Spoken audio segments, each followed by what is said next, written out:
హైదరాబాద్‌లో AI data centre cluster. ఇక NTT data, నెయిసా సంయుక్తంగా 10,500 కోట్ల పెట్టుబడులు, 562 కోట్లతో రుద్రారంలో తోషిబా కొత్త ఫ్యాక్టరీ. సీఎం సమక్షంలో ప్రభుత్వంతో ఒప్పందాలు, తెలంగాణలో పెట్టుబడులు పెట్టండి. జపాన్ పారిశ్రామికవేత్తలకు సీఎం రేవంత్ రెడ్డి ఆహ్వానం. ఇక యెస్. తెలంగాణ రైజింగ్ టీమ్ పేరుతో సీఎం రేవంత్ రెడ్డి బృందం అయితే జపాన్లో పర్యటిస్తుంది.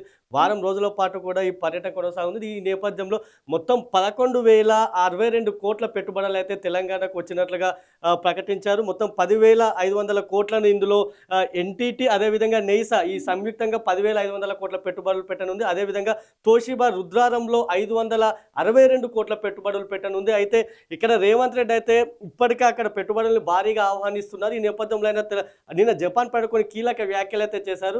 జపాన్ను ఉదయించే సూర్యుడిగా ఉదయించే సూర్యుడి దేశంగా చెప్తారని, ఇప్పుడు అక్కడ జపాన్లో తెలంగాణ ఉదయిస్తుందంటూ కూడా ఆయన వ్యాఖ్యానించారు నిన్న. ఇంకా అంతేకాకుండా ఇక్కడ పెట్టుబడులే కాకుండా అప్పులకు సంబంధించి కూడా నిన్న రేవంత్ రెడ్డి తన రుణ ప్రయత్నాలను అయితే కొనసాగిస్తూనే ఉన్నారు. అందులో భాగంగానే నిన్న ఆయన జైకా ప్రతినిధులతో సమావేశమై మూసి అదేవిధంగా మెట్రో వంటి ప్రాజెక్టులకు 11,000 కోట్లకు పైగా నిధులు ఇవ్వాలి, అప్పు ఇవ్వాలని చెప్పేసి ఆయన కోరారు. అయితే అక్కడ జైకా ప్రతినిధులు మాత్రం అటు మీరు కేంద్ర ప్రభుత్వాన్ని సంప్రదించండి, మీరు కేంద్ర ప్రభుత్వం ఒకవేళ ఓకే అంటే మేము అప్పు ఇచ్చే అంశంపై ఆలోచిస్తామని చెప్పేసి వాళ్ళు చెప్పారు. ఒక కేంద్ర ప్రభుత్వం ఓకే అంటే మాత్రం జైకా ప్రతినిధులు ఈ ప్రాజెక్టులకు సంబంధించి రేవంత్ రెడ్డి ప్రతిష్టాత్మకంగా ఏవైతే ప్రాజెక్టులు చేపట్టారో మూసి అదేవిధంగా మెట్రో వంటి ప్రాజెక్టులకి అయితే జైకా ప్రతినిధులు అప్పిచ్చేందుకైతే సిద్ధంగా ఉన్నట్లుగా తెలుస్తుంది. ఇక మరికొన్ని ఇంకా అయితే ఇప్పుడు ఇవాళ రేపు కూడా వీళ్ళ అక్కడ పర్యటన కొనసాగుతుంది. ఈ పర్యటనలో ఇంకా మరికొన్ని పెట్టుబడులు ఇప్పటికే 11,062 కోట్ల పెట్టుబడులు అయితే వచ్చాయి. ఇంకా ఇప్పుడు ఈ 2-3 రోజులలో మరికొన్ని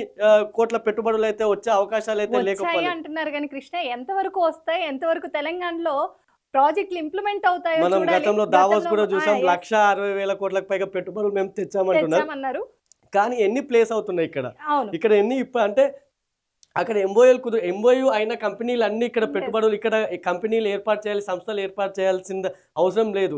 ఎంఓయూల దగ్గర ఆగిపోయిన ఎన్నో ఒప్పందాలు ఉన్నాయి. ఈ నేపథ్యంలో ఇప్పుడు ఇక్కడ కూడా 11,000 కోట్ల ఒప్పందాలు జరిగాయి. కాకపోతే అవి ఎంత మేరకు ఇక్కడ హైదరాబాద్ లో ప్లేస్ అవుతాయి అనేది మాత్రం మనం చూడాలి. యాక్చువల్లీ బీఆర్ఎస్ కూడా ఇదే క్వశ్చన్ చేస్తుంది గతంలో నుంచి కూడా.